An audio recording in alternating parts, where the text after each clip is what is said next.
Welcome back, class. Today we are going to be looking at 1-5, solving inequalities. Our first part this morning, we are going to be writing and graphing inequalities. The first inequality we are going to look at is x is greater than 3. To write that in a sentence, it looks like x is greater than 3. To graph x is greater than 3, we need to have our number line. Make sure you always place 0, and then 3 is to the right of 0.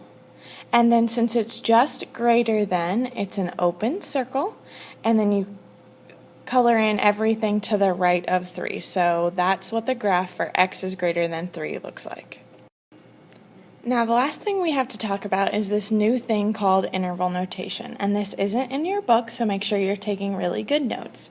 If you're looking at this number line that we just graphed, on the left-hand side is negative infinity, and to the right-hand side is positive infinity. So we read graphs from left to right, so I have nothing, nothing, nothing, nothing, and then the first thing I come to is my open dot at 3. Since it's an open dot at 3, it gets a parenthesis, and then after 3 it doesn't stop until it gets to positive infinity, so you do 3 comma infinity and another parenthesis. Always at infinities you get a parenthesis, so that's how you write your interval notation for that inequality. Our next inequality is x is greater than or equal to -1. So whenever it's equal to, you have this line under your inequality.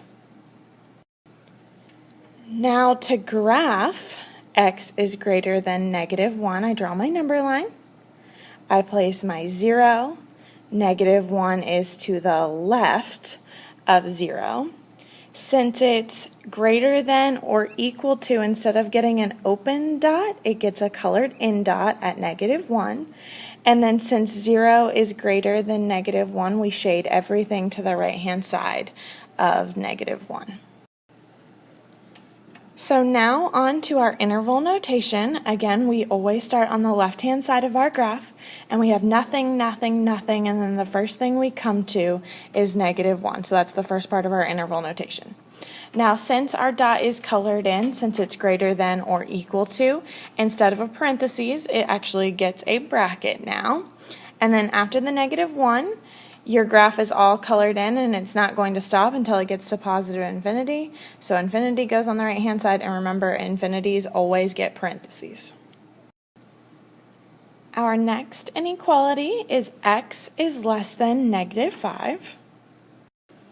To draw the graph of this, I need to make my number line, place my 0. -5 should be to the left of 0. So now, since it's just less than, again, it's going to get an open circle. You only get a colored in circle when it's equal to. And 0 is not less than -5, so that means I'm going to shade the other side of my number line. So now let's talk about our interval notation. So I'm going to add my negative infinity and positive infinity just so we can talk about it. So now we start on the left-hand side, and if you notice, my graph is already colored in on my left-hand side. So this time I start with negative infinity. Remember, any infinity always gets a parentheses. And then when you move to the right, the last place your graph is going to stop at is -5. And then since it's an open circle, I get a parentheses there as well. Our last inequality we are going to look at while we are writing and graphing these is x is less than or equal to 2. So now let's draw a graph of that. So I have my number line, I have 0, 2 is to the right of 0. Since it's less than or equal to, it gets a colored in dot at 2. And then since 0 is less than 2, I get to shade the left-hand side of my number line. So now let's talk about its interval notation. Again, you start on the left-hand side of your graph, and it's already colored in there, so we start with negative infinity. And then we move to the right, and the last place your graph stops at is 2. And since it's a colored in dot, since it's equal to, it gets a bracket this time. Now we are going to be writing an inequality from our sentence. So let's look at our first example. So the quotient of a number and 3 is no more than 15. And now we need to write it as an inequality. So quotient means to divide, and then since we don't know what that number is that it's referencing, right here we are going to use a variable for this number. So maybe x, any variable you want to. So since quotient means to divide, we're going to divide x by the number 3. And then since it says this key word right here, no more than, that means it can't be more than 15, so it's at least going to be less than. Now, since it could actually be 15, we are going to do less than or equal to, and then our number 15. Our next example is a you try problem, so press pause and I want you to write 6 more than a number is at least 23 as an inequality right now. Again, since I don't want my number is, I'm going to use some variable, so pick whichever variable you want to. I'm going to again use the number x. And then more than is a way for us to write addition, and then it's going to be more than 6. And then next keyword says it is at least 23, so that means it could be greater than 23. And again, since it's at least, that means it could also be the number 23, so it's going to be greater than or equal to, and then the number 23. Most of the properties of inequalities are the same as the properties for the equations, but 2 of them are different, multiplication and division. So let's go ahead and let's look at those. The best way for me to show you this property is to look at an example. So if you had negative 1/2 x is greater than 4, and you were trying to solve for x, you would have to get rid of that negative 1/2. So since it's a fraction, we multiply by the reciprocal. So the reciprocal of negative 1/2 is the same thing as negative 2 over 1, which is the same thing as negative 2. So since I have to multiply both sides by a negative number, that makes your inequality flip its direction and it makes it point the other way. So now my answer is x is less than negative 8. The same thing is true when we're talking about division in our inequalities. So again, I'm going to show you an example so that you can easily see what happens. So I have negative 3x is less than or equal to 9. So to get rid of that negative 3 in front of my x, I have to divide by negative 3. And just like in my multiplication, if you multiply by a negative number or if you divide by a negative number, it is going to end up switching your inequality, so it's going to make it point the other way. And then 9 divided by negative 3 gives me negative 3. So my inequality is x is greater than negative 3. So just make a note that if you're multiplying by a negative number or if you're dividing by a negative number, it makes your inequality point the other way when you do that part. Now let's look at solving and graphing an inequality. So when I showed you your multiplication and your division property, I did some basic ones, so we're going to build on it and make it a little harder now. So example 3 is negative 2 times the quantity x plus 9 plus 5 is greater than or equal to 3. So we are trying to solve for x, so we actually need to get everything away from our x. So there's multiple ways of starting it. You might see the distributive property, or you might see moving the 5 and dividing by negative 2. So either way, you are going to get the same thing. I am going to start by using our distributive property. So negative 2 times x is negative 2x. Negative 2 times positive 9 gives me negative 18.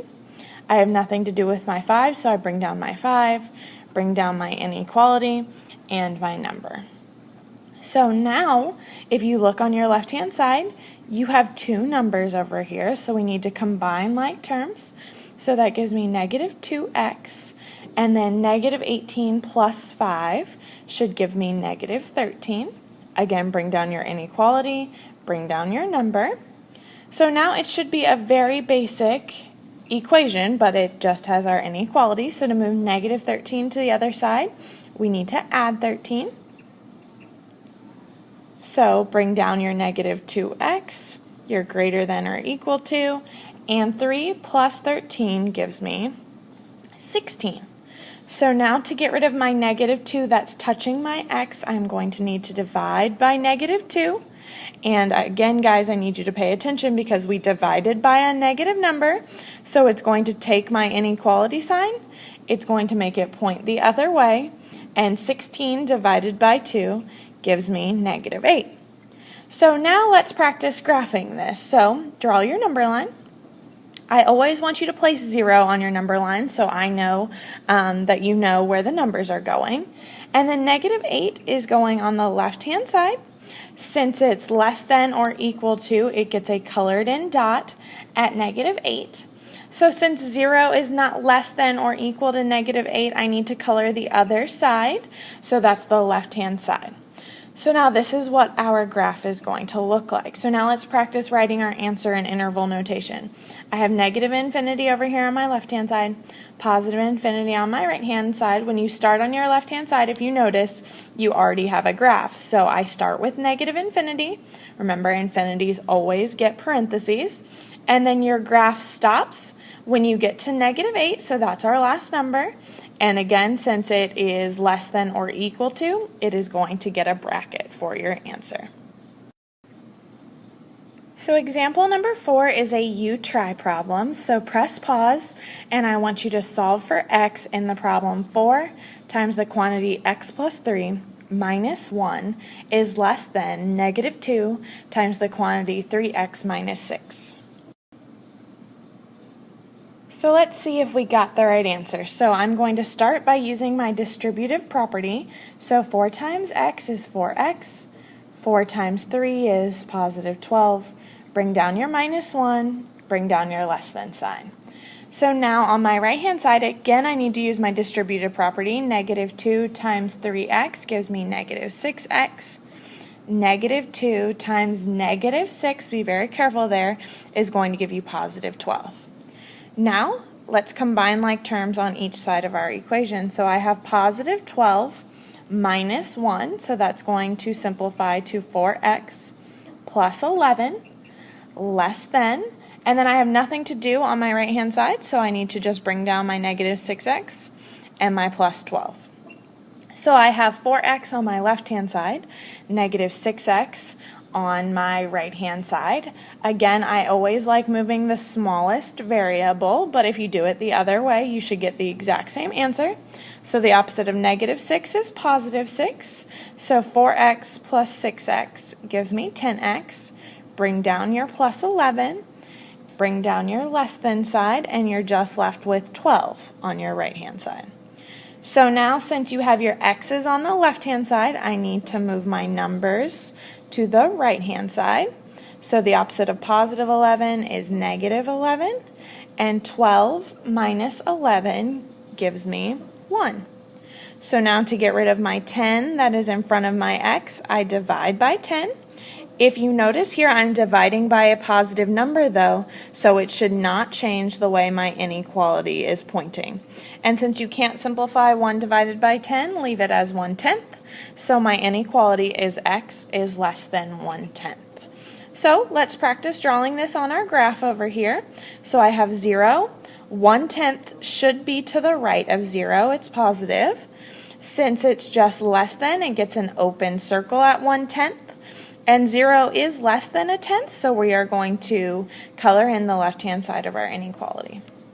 Now let's practice our interval notation.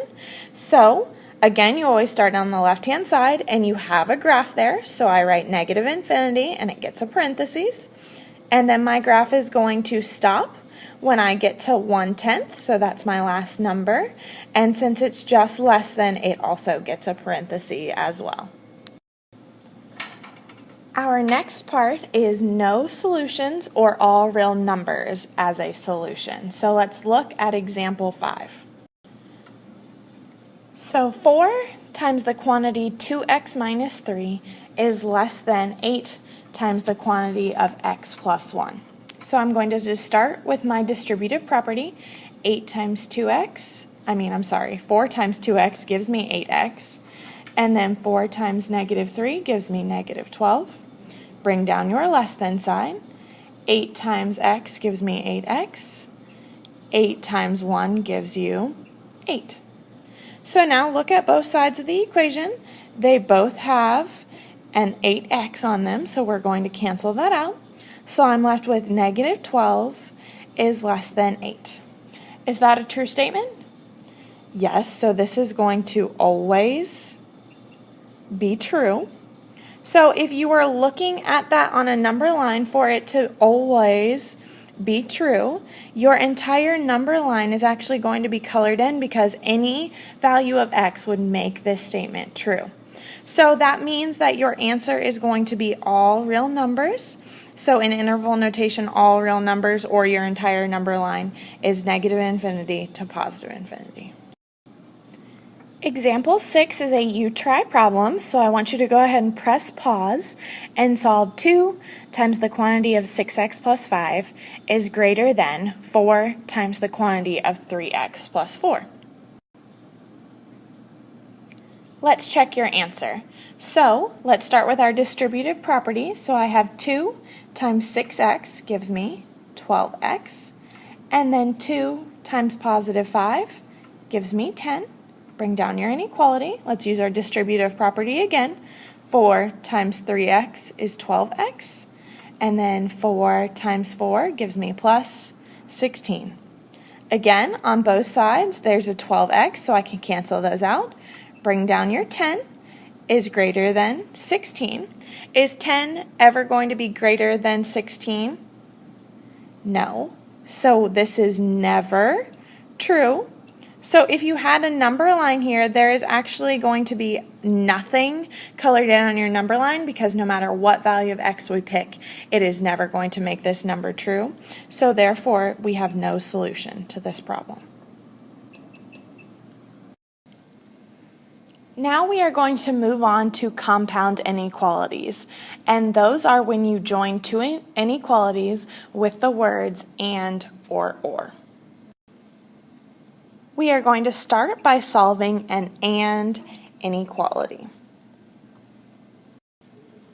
So when we are talking about an and inequality, the solution must make both inequalities true. So this is just two inequalities that are stuck together with the word and, so we are going to solve them both separately. So in example 7, we have 5 is less than 3x minus 1 and 2x is less than 12. So like I said, solve them separately. So let's start with the one on the left-hand side. So I'm trying to solve for x, so the opposite of minus 1 is plus 1. So 5 plus 1 gives me 6. Bring down my less than sign, bring down your 3x. The 3 is touching the x, which means it's being multiplied, so to undo multiplication, we divide. Again, you're dividing by a positive number, so we don't need to change the way our inequality is pointing. 6 divided by 3 is 2. Bring down my less than, and now we just have x. Now, it's very helpful if you bring down the word and, because again, the word and means it has to make both inequalities true. So now moving on to our inequality on our right-hand side, we are going to get rid of that 2 that's touching that x, so divide both sides by 2. So that leaves me with x, and then my less than, again I just divided by a positive number, so no reason to change the way my inequality is pointing, and 12 divided by 2 gives me 6. So now let's put this on a number line together. So I have my 0, I have my 2, and again, since it's just x is greater than 2, again you read from the x to the number. So I have an open circle because it's just greater than. And then where is it greater than 2? 0 is definitely not greater than 2, so it's going to be everything over here on my right-hand side. So now let's plot our 6. So 6 is to the right of 2. Again, you start with your variable and you read towards your number. So it reads x is less than 6, so it gets an open circle again. And 2 and 0 are both less than 6, so that is going to be everything to the left-hand side. So again, I said that and must make both inequalities true. So if you're looking at your number line, you're looking for the spot where they are both at, which is right in between 2 and 6. So to write our answer in interval notation, start on the left-hand side. They're not both true, they're not both true, and then you get to your 2. It has an open circle, so it gets a parentheses, and then I have a graph, I have a graph, I have a graph, and my graph stops at 6. Again, since it has an open circle, it gets a parentheses. So our next example is a you-try problem, so press pause, and I want you to solve 4x minus 2 is less than 6, and 3 times the quantity of x plus 2 is greater than x plus 3.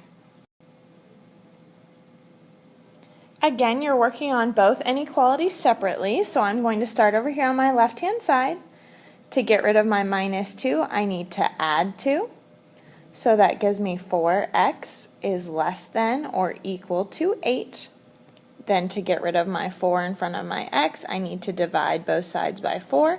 So x is less than or equal to 2. Bring down my word and, because that means both inequalities have to be true. So now let's move on to the one on the right-hand side. So I need to use my distributive property. 3 times x is 3x. 3 times 2 gives me plus 6. Bring down my greater than and bring down my x plus 3.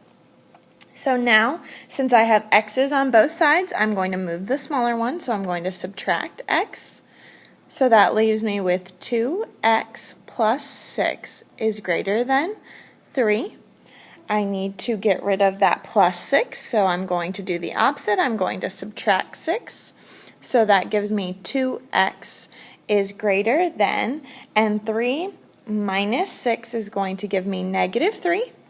To get rid of that 2 that's in front of my x, I need to divide both sides by 2. Again, since it's a positive number, it's not going to change the way my inequality is pointing, and so my second solution is x is greater than negative 3 over 2. So now let's draw those on the number line. I have my 0, I have my 2, and I have my negative 3/2. So 2, it reads x is less than or equal to 2. So since it's less than and equal to, it gets a colored in circle. 0 and negative 3/2 are less than, so we would normally shade everything on the left-hand side. So our second answer is x is greater than negative 3/2. Since it's just greater than, it's getting an open circle. 0 is greater than negative 3/2, so I would normally shade everything on the right-hand side.